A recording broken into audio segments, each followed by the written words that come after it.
Hey guys, and welcome to Should You Buy It, where all we do is talk a little bit about the game and whether or not we think it's worth the cost. So close, but never close enough.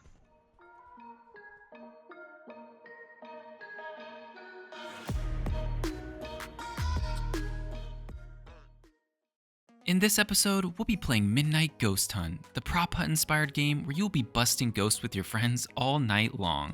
The first question that we always cover in these videos is what stage of development is the game in? And in this case, Midnight Ghost Hunt is currently in early access and currently available on PC for $20. So what exactly is the game?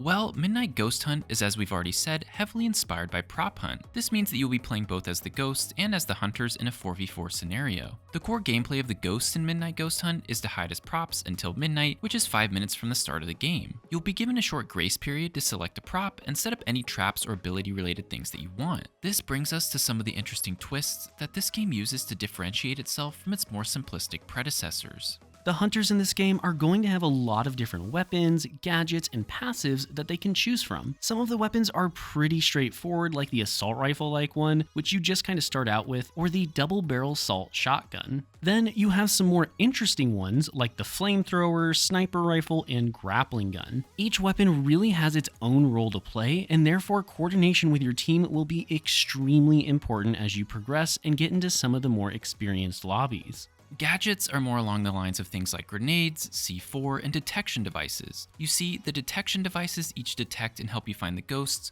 which are most likely hiding as props in different ways. For an example, the radar will go up as you get closer to a ghost, whereas the Pathfinder will show you where a ghost has moved in the last 15 or so seconds. You'll have to be careful though, because ghosts have tricks up their sleeves to make it significantly harder for you to find them. As a ghost, you will have a passive ability with things like extra health and the ability to see hunters through walls. You will also have a on-use ability that includes things like the ability to fly, float objects, turn invisible, and much more. Then you finally also have an ability which can only be used on death. This is how you can help your team out even after you die, with things like the ability to slow enemies, talk to your enemies in order to throw them off. I'm literally the thing right here, right? You're like 2 inches away. Or even create a fake radar signal. This is all built around the idea that while ghosts are generally rather weak at the start of the game, they can still try and kill off hunters before the 5 minutes are up. However, once the 5-minute timer ends and it becomes midnight, all ghosts that have died will be revived and the hunters will become the hunted. If midnight does occur, the ghosts will all turn red and receive a massive damage and health buff. They then get a few minutes to try and kill off the hunters before they can run away. This once again doesn't mean that it's impossible to survive as the hunters in this phase, but instead means that the tables have now turned and the ghosts are now the more powerful ones. The hunters' only goal here is to survive until either time runs out or defeat all of the empowered ghosts.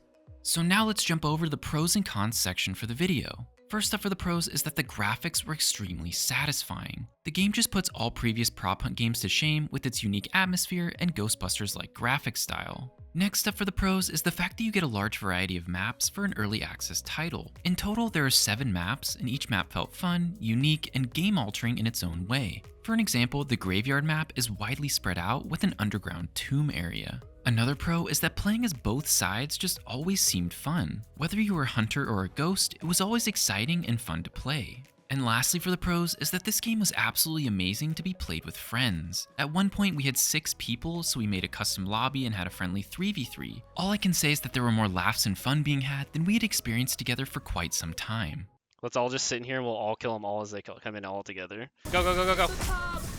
Okay, that did not end well. Now for the cons. First up for the cons is that we still have some buggy issues in the game. There's a number of different problems at this point in time. I've heard rumors of people being able to get out of the map. I've heard rumors of cheaters having automatic shotguns, although I personally haven't experienced them. But it is worth mentioning that hosts can rage quit, which can crash the game. And considering it's peer-to-peer, that's something we may just have to deal with, but it's worth mentioning that if you are the host, it is courtesy to always try and leave after a game ends, rather than when you die, as it's very disheartening for players to lose out on all of that progress just because you were upset that you got killed. And our last con today is that playing solo is kinda just a bit rough. Sometimes you can get matched into lobbies with 4 players on a pre-made, other times you just have situations where somebody doesn't have a mic and can't give callouts. There's a number of different problems with it, but at the end of the day, it's really just not as fun to play the game solo, and I think there's different ways they can improve upon this, but at the current stage of the game, I would highly recommend that you try to find at least one friend to play with, as you'll have a significantly more enjoyable experience.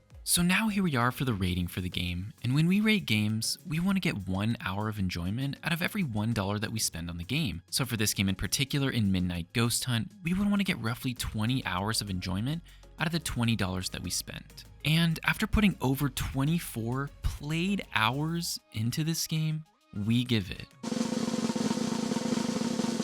8 out of 10 potatoes. Midnight Ghost Hunt takes everything that is good about Prop Hunt and adds a fun Ghostbusters-like twist to the game. Everything from the weapons to the ghost abilities felt fun and impactful. While yes, some of the weapons and abilities may feel somewhat over or undertuned at this current stage, in general, the game felt extremely well polished for an early access title that only cost $20. Yes, the game definitely has room to improve on many aspects of it, but I still feel that even in its current early access state, that Midnight Ghost Hunt is more than worth the cost.